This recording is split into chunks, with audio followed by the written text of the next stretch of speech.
have come to understand that purpose is not something you give yourself. Purpose is defined by the Creator.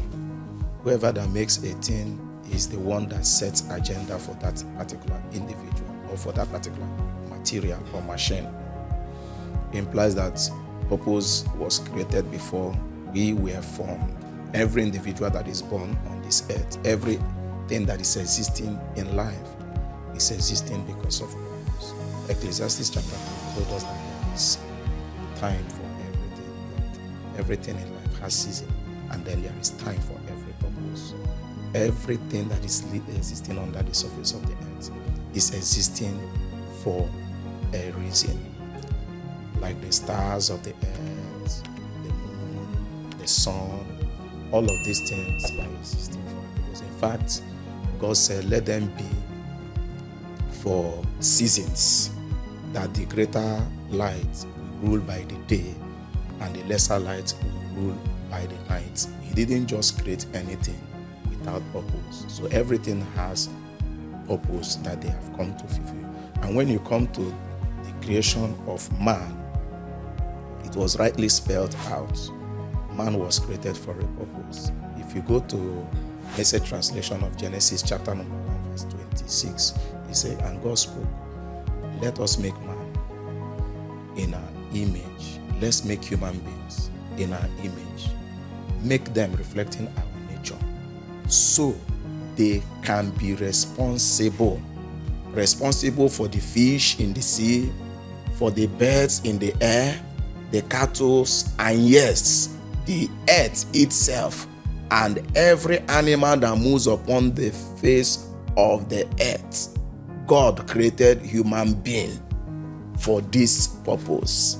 So we are created to be responsible for the earth and for everything you can find here on earth. The survival of the earth is the responsibility of man. You are the light of the world. You are the salt of the earth. The survival of the earth. Today we see that ecosystems are spoiling. They are being destroyed based on the activity of man. Yes, the climatic conditions that we have today, they are as a result of the irresponsibility of man. You go about the streets, you see flooding happening. This is as a result of the irresponsibility of man. People will throw away plastic bags, some materials that are not decomposable.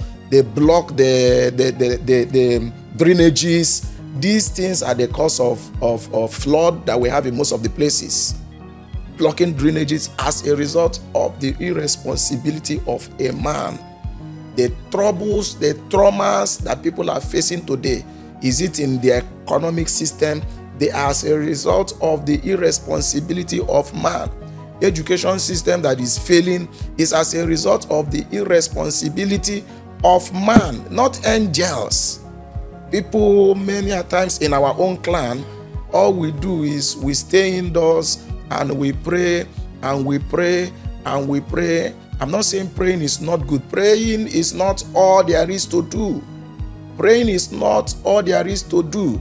In fact, there was something I learned when I was in the university.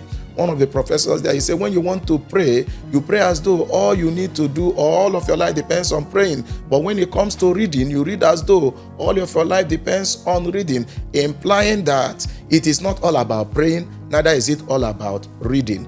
After you have prayed, you must come out with instruction as to what you are supposed to do. We remember Joshua will always tell us, this book of the law shall not depart out of your mouth.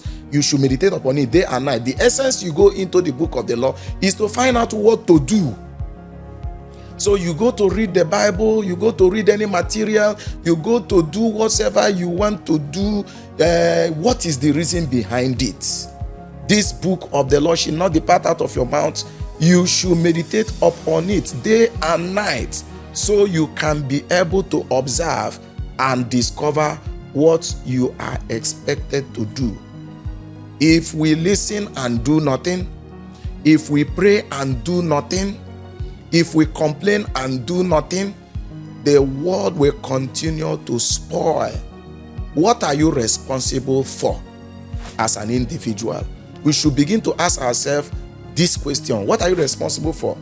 The other day in the course of studying, I came up with this definition of purpose, my own private definition of purpose. That purpose is the destination that necessitated a journey and the benefit that humanity gets from it. The destination that necessitated a journey and the benefit that humanity gets from it. What inspired the journey you took? You want to get to a particular destination. You want to become a political office holder. Why?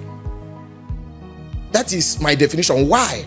And then when you get there, what is the benefit that humanity will get from it? When you get to that position, what are the benefits? The benefit is that purpose. Why are we living? Why are we living? Why are you alive? Why didn't you die a few years ago? Until we come to the point where we begin to give meaning to every moment of our day, every moment of our life, we will not be able to fulfill purpose. Why am I living? Why are you a young person at this point? And then why are you old at this point? Meaning, giving meaning to every moment of our life. Why? We must begin to ask the question. Somebody wants to take a decision to do something. You want to go to school. Why? Whatever you want to do, begin to give meaning to it. The reason for something, the reason behind whatever we want to do, begin to question all of that. Because even God himself never did anything without a purpose. My counsel to us this week and on is, don't just do things because you've seen people do them, because you are seeing your friends doing them. When you come to the area of relationships, you see a lot of people get into relationships. When you ask them, why are you in this relationship? They'll tell you, Mr. A is in this, Mr. B is in this, even when some lie to you. Whatever you want to do, let it be purposeful. A man wrote a book, Purpose-Driven Life. And when you do the summary of that book, it begins with you recognizing and reconciling with your maker. Because it is your maker that sets the agenda of your life. He told Jeremiah, before you were conceived, I have known you. And I set you apart to be a prophet, which means he is the one that sets the agenda. And if you are not in tune with your maker, it will be difficult for you to find out your purpose, because he's the one that knows why he made you. And we will be best utilized by the person that made us. And I know a lot of people feel that finding their maker is old school. And that's why you see them living a wrong life. They live by personal ambitions and not based on purpose. I want to encourage us. That's where it begins from. Reconciling with your maker. Finding your root back to the one that made you. He said, for this purpose was the Son of Man made, that he might destroy the works of the devil, which means even Jesus himself was sent on this earth for a purpose. And he knew the purpose. He discovered the purpose.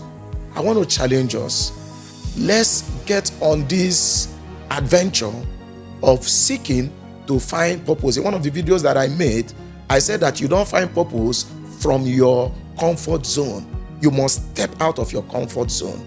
You begin to do things that you have never done before. You begin to try those things that seem not to be completely natural with you. You don't just find purpose sitting in your comfort zone. Today, stick out your neck. Try that thing. Try it. They say it has never been done before. If you don't try it, you will never know what you're capable of. If you have not tried something new, something you have not done before, you will not be able to know what you are capable of. It involves some risk. Finding your purpose involves some risk.